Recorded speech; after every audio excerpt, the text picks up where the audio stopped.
The Pope officially signed the document so many African bishops were anxiously waiting for. The post-Synodal Apostolic Exhortation is titled Africae Munus. In it, the Pope makes reference to AIDS, the death penalty, and the involvement of priests in politics. The conclusions are based on the synod African bishops held at the Vatican back in 2009. The document is meant to be a guide for the Church in Africa. The celebration of the synod concludes with the signing of the exhortation Africae Munus. The synod gave an impetus to the Catholic Church in Africa, which prayed, reflected on, and discussed the theme of reconciliation, justice, and peace. The first part of the document focuses on the family, the role of women in society, and the education of children. More explicitly, the Pope lays out some of the major problems in Africa, like drug use, malaria, and tuberculosis. When it comes to AIDS, the document points out that even though medical attention is needed, the root of the problem shouldn't be ignored. The Pope said the problem is, above all, ethical. Part of the solution requires abstinence, a rejection of sexual promiscuity, and fidelity in marriage.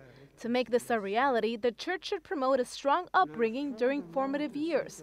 For this to be efficient, AIDS prevention must rely on sexual education based on anthropology. It must also be rooted in natural law and enlightened by the Word of God and the teachings of the Church. The findings also focus on ecumenism and interreligious dialogue.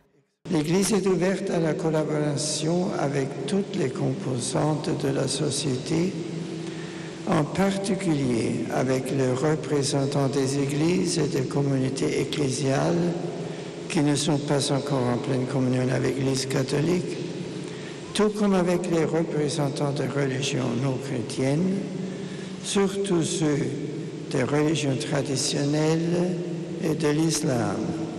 The Pope reminded bishops and priests that they should lead a simple life. He also said they should avoid getting into politics, and above all, they should strive for justice in their countries. Testa opção de base derivam inúmeras iniciativas que visam promover a justiça na África e o bem de todos os habitantes do continente, principalmente dos mais carenciados, que precisam de emprego, escolas e hospitais.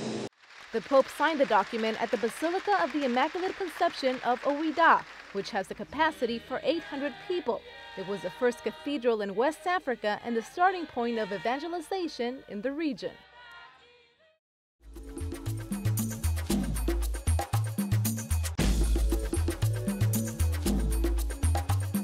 And I'd like to do business management in future because I want to build my own business empire. I want to be a karate man.